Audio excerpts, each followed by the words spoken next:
सपना का कॉलेज में पहला दिन था। उसे जिस बात का डर था वही हुआ। पूरा क्लासरूम सपना पर हंस रहा था। अरे सपना जल्दी से वॉशरूम में जा, नहीं तो तू तो गई। अरे मैडम ये क्लासरूम है, लड़के भी होते हैं, थोड़ा तो ध्यान रखना चाहिए। पूरी क्लास हंसी के ठहाके लगाने लगती है। तभी एक लड़का 2-3 लड़कियों के साथ क्लासरूम में आता है। शर्म आनी चाहिए तुम सबको ऐसा मजाक करते हुए, वो भी एक लड़की के साथ। अरे विनय, ये तो बस एक रैगिंग का पार्ट था, क्यों मजाक किरकिरा कर रहा है? जूनियर डर जाएंगे तेरा गुस्सा देखकर।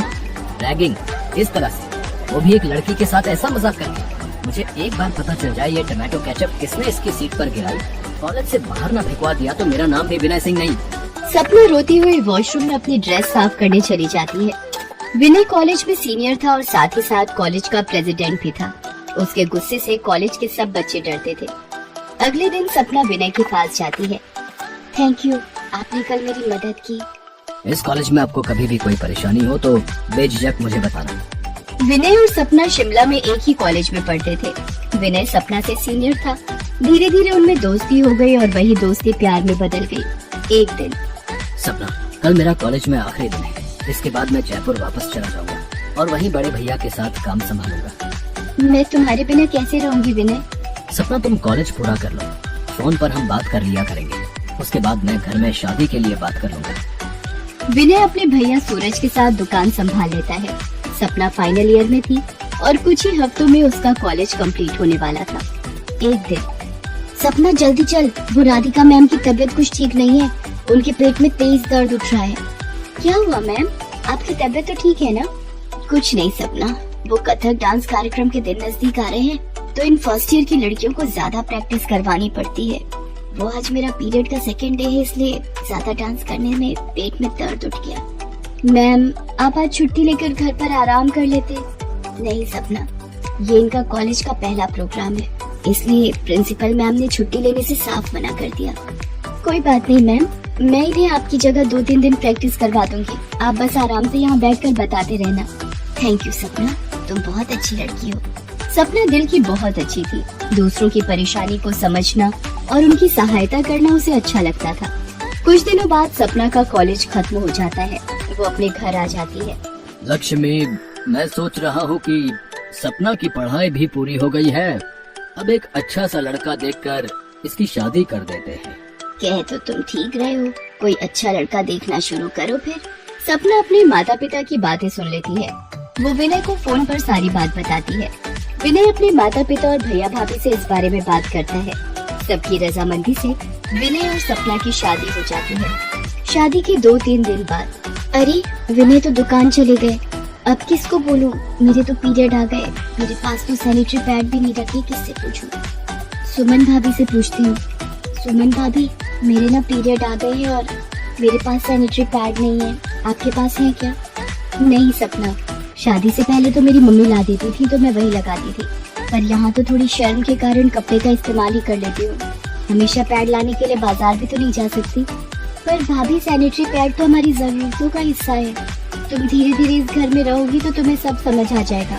कोई नहीं, मैं देखती हूँ भाभी, मैं एक काम करती हूँ, यहीं पास में किसी केमिस्ट शॉप से खरीद कर ले आती हूँ। सपना अपनी सास सुशीला के पास जाती है। माँ जी, यहाँ पास में कोई मेडिकल शॉप है क्या?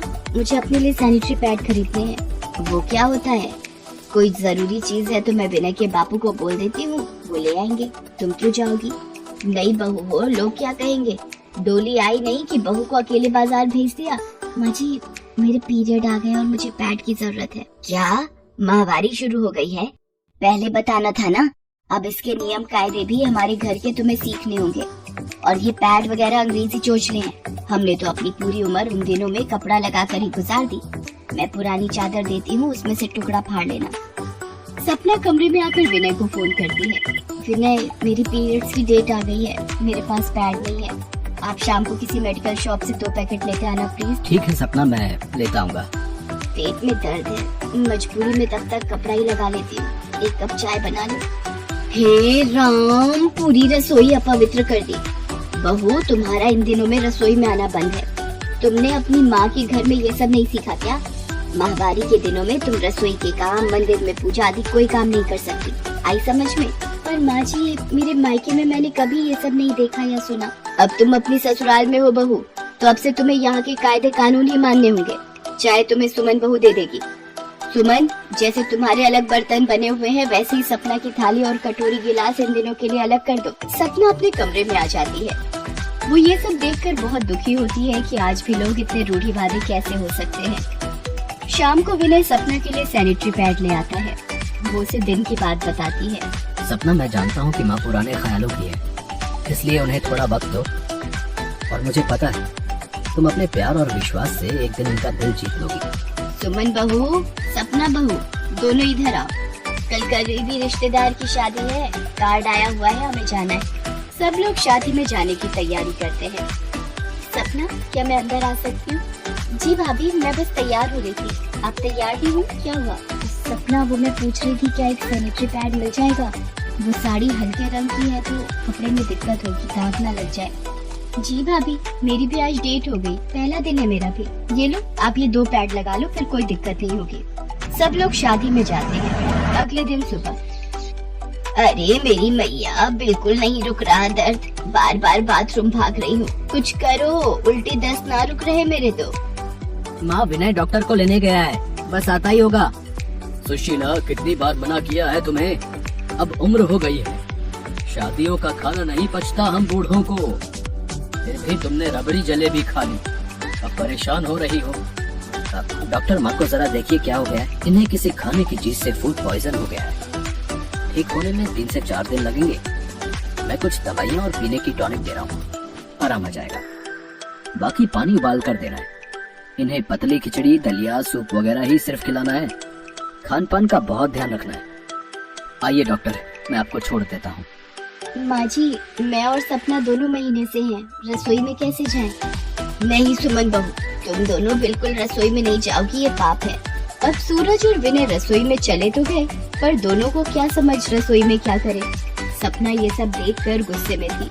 कहीं पानी उबाला तो गिर गया, कहीं दाल कच्ची रही। चावल और दाल का अंदाजा नहीं। घर के लोग तो बाहर से खाना मंगवा सकते थे, पर सुशीला के लिए तो बाहर का खाना जहर था। सुशीला को दवाई देने का वक्त हो रहा था, वो खाली पेट दवाई कैसे लेती।